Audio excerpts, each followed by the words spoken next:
Gear 1. Ayan, focus. Gear 2.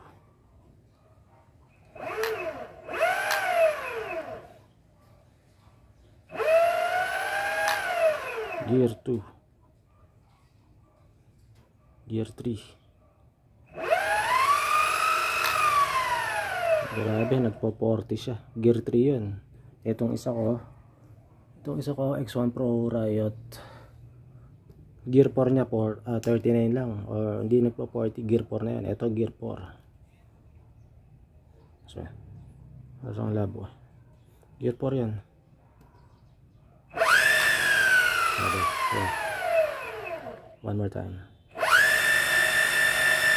Grabe.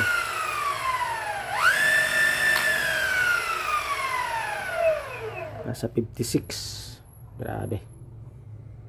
Ano ito? Use na siya na nabili ko, and problema niya ay battery. So yun daw ang pinaka issue niya. Sa nakikita ko dito ay ilang percent siya? 80 something. Labo eh. Ganun.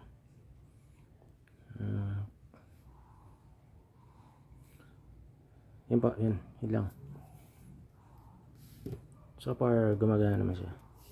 Gear 1 na natin. Ay, mali. Balik natin sa gear 1.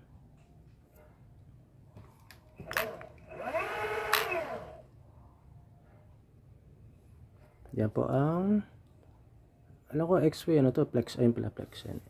X-Way flex. So ano to, nag-invest ako dito for ano, gagamitin kong for rent siya, for rent. So sana dito sa Bulacan, sa Bustos, dito lang sa Bustos,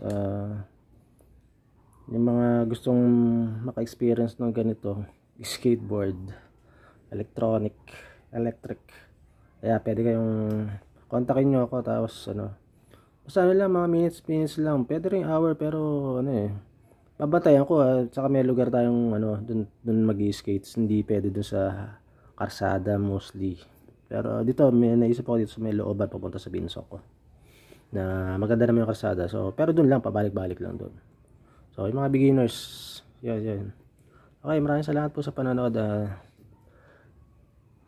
Thanks for watching, and sana mag-subscribe po kayo, paki-share na rin po. Ano yan po, rent yan. Ito soon, ayusin ko siya para may dalawa yung magagamit natin for rent. Okay, thank you very much for watching. Bye.